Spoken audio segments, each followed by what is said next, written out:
On my second day in Singapore, I knew that I wanted to do a photo walk around the city. Viewing the old buildings, the new buildings, the posh buildings, and the disheveled buildings should definitely be a part of your visit if you come here. There's a lot to see and do if you know the right places to go.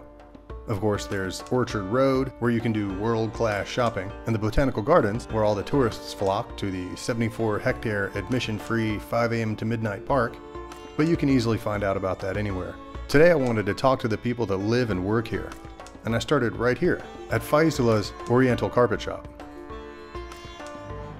Okay, this is Faizura, and he owns a cashmere rug store here in Singapore, right on Arab Street, right? Yes, sir. Can you tell me a little bit about the rugs?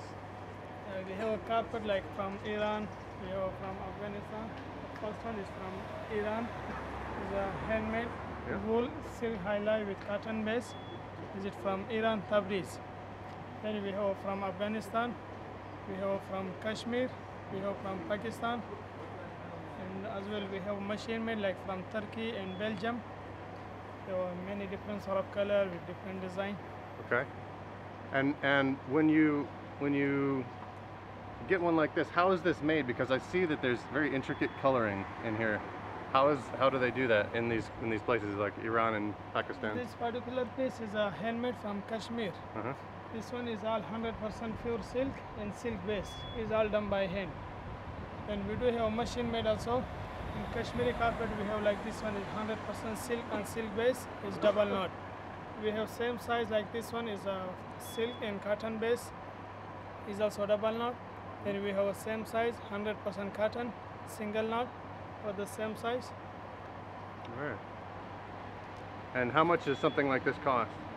For this particular piece the price will be around like 2,000, 2,002 up to 2,005 we have. Singaporean dollars? Yes, sir. And what about the big ones behind you? The big one like this one is from Iran, Tabriz. We have this particular piece around 8,500. So we have a same size in cheaper range also. Right, yeah, so it's better to buy a bigger one. Yes, sir. Yeah. All right, when did you start importing these? My father started around 26 years before in Singapore. Before that he is doing this business in Afghanistan and Pakistan.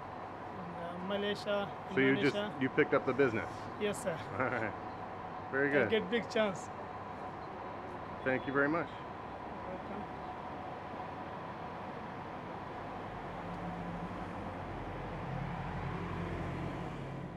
Welcome. Next on the list was the Sultan Mahshid Mosque, or just the Sultan Mosque. It's got a great history. Just 5 years after Singapore was ceded to the British, the Mahshid Sultan Mosque was erected. It was strategically placed here in Kampong Glam because Sir Stamford Raffles ensured that the land grant for this area, as well as a small yearly stipend, was given to the religious leader. The area around the mosque was also allocated for Malays though, so there was a bit of a quandary as to the residence of those tending the mosque. So to solve this problem, the Sultan built a palace for his family and brought a contingent of servants from Sumatra at the behest of the Temenggong's loss of power. Temenggong and Hussein Shah were previously in control of this region before the British victory, and were forced to give over this power for a small fortune and land rights. As was their style at the time, the dishonored leaders used these funds to build a religious monument to save the remaining pride in their names and to stick it to the Brits one time before they died. And what they did had truly lasting effects. In the early 1900s, as Singapore's destiny unfurled as one of the fastest and solidly growing centers for Islamic commerce and practice, the first draft proved too undersized to keep with the growing demand, and in 1924 its latest facade was built. Okay, so how old is this mosque? 1824. It was built in 1824? Yeah, it was built in 1824. It built for the Sultan of Johor. Okay. The Sultan lived here. Oh, really? Yeah. Okay. Last time, but now the Sultan go back to Johor already. Yeah.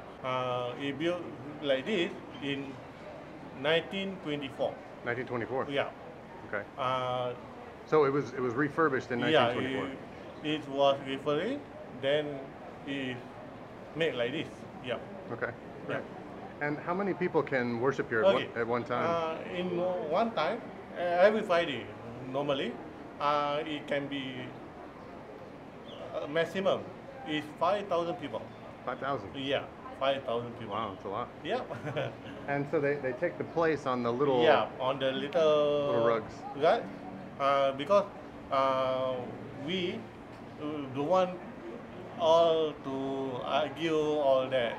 So that's why we make a little area for yourself. A little area for the All right. people. Excellent. Yeah. All right. Well, thank you very much. Yeah. Welcome. Okay. Welcome. On my walking tour around Singapore, I found out all kinds of amazing things about this city-state. For instance, most people in Singapore are very knowledgeable of their home. Most of the information I have comes from interviews with the locals. And while I did fact-checking when I arrived back at the studio to edit this film, I still found what they told me to be either completely true or almost true due to possible translation issues or minor details.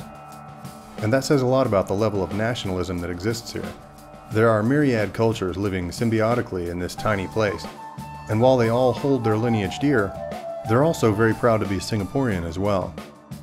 Because I was starting my walk in Little India, I caught an eyeful of the older architecture, but soon enough it was clear that this old to new ideology had taken hold in the new style of building.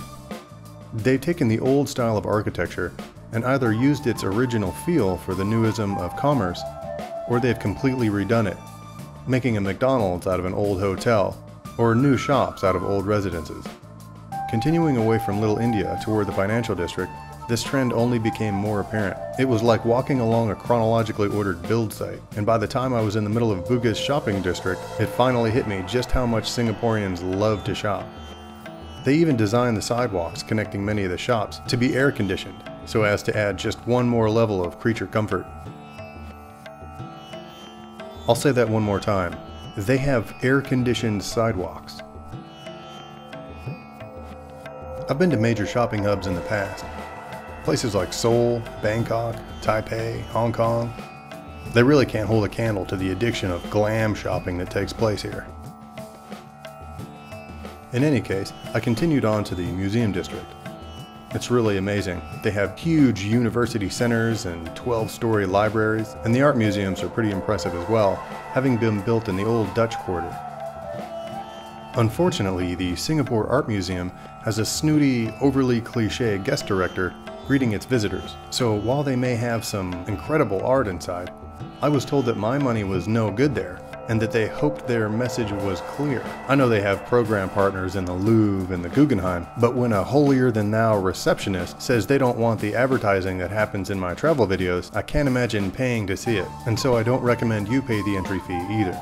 One museum, however, wasn't above us common folk down here in the trenches. This was the Singapore Philatelic Museum. At first, a museum dedicated to stamp collecting might not sound all that impressive, but upon closer inspection, they really do provide a window into history. Stamps depict art of the time and the region of the world they come from. They represent a larger collection of work from thousands of different artists. And best of all, they're a universal symbol of each country's cultural shift throughout its history. On the other side of the museum, though, was an unexpected surprise. They have possibly the biggest collection of Star Wars memorabilia I've ever seen. Every movie, even most scenes and sets, are depicted in the figurines and battleships they've put together here. They have life-size visages of the movie's characters. They have a collection of characters that never actually made it into the final movies. And they even have, as one might expect, Star Wars stamps.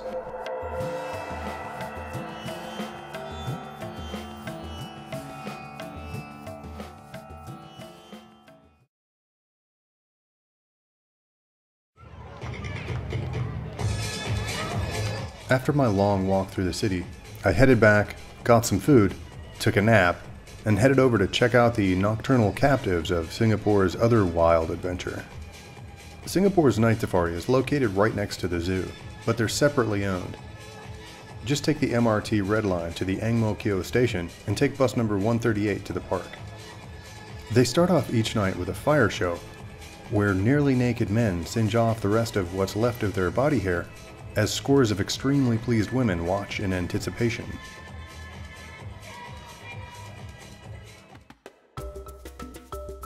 If you stay to the end of this show, you'll regret it, as it marks the opening time for entry to the park, and hundreds of people funnel down into just 3 lines. I don't know if I considered myself lucky for leaving early, or I just couldn't watch any more eye sex taking place from the crowd. But whatever the case, I was off to check out unclothed animals of a different kind. To see the animals, you have two options. The first is to take the 45-minute tram that covers only portions of the park, or you can walk.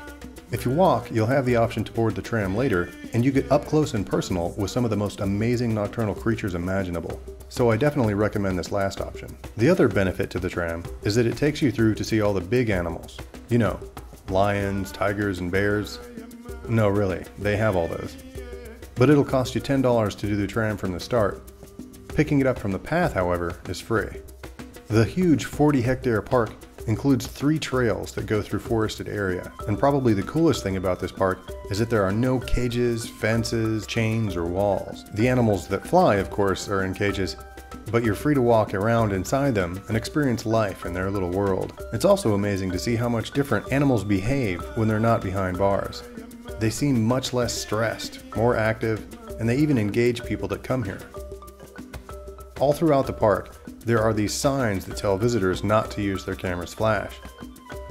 But because the only workers you'll see only come around when it's time to feed the animals, the manifold Asian point-and-shooters generally disregard that rule because they haven't taken the time to learn how to use their cameras. But it really does startle the animals, and it's pretty sad to watch the effect that it has on them, so please don't do it. For me, the most interesting animals were the bats. These were the most fun to watch, and they were so active and vocal. I went into the bat cave, as my friend and I called it, and had a very, shall we say, personal experience.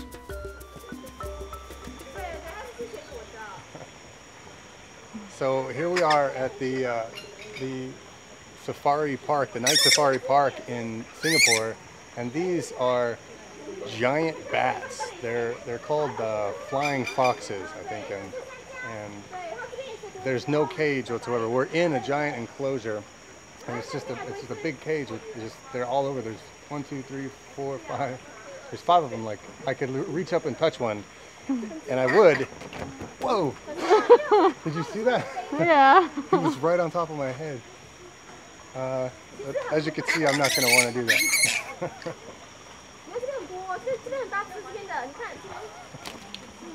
They're about to fight. Oh, look at them. They're so active, aren't they?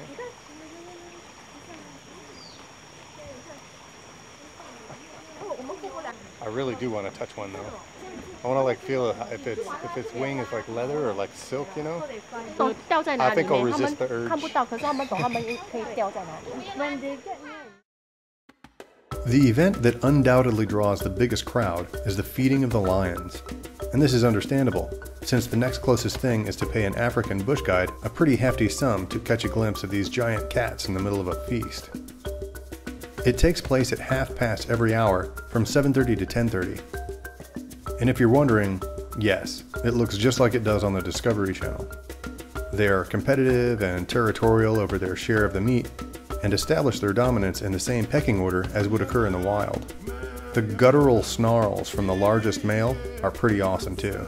You can feel the vibration from the sound in your chest from 50 meters away. So it's pretty easy to comprehend why this animal would be seen in the animal kingdom as its presiding captain. He's even got his own bullhorn. Listen to this next clip closely and you'll hear it.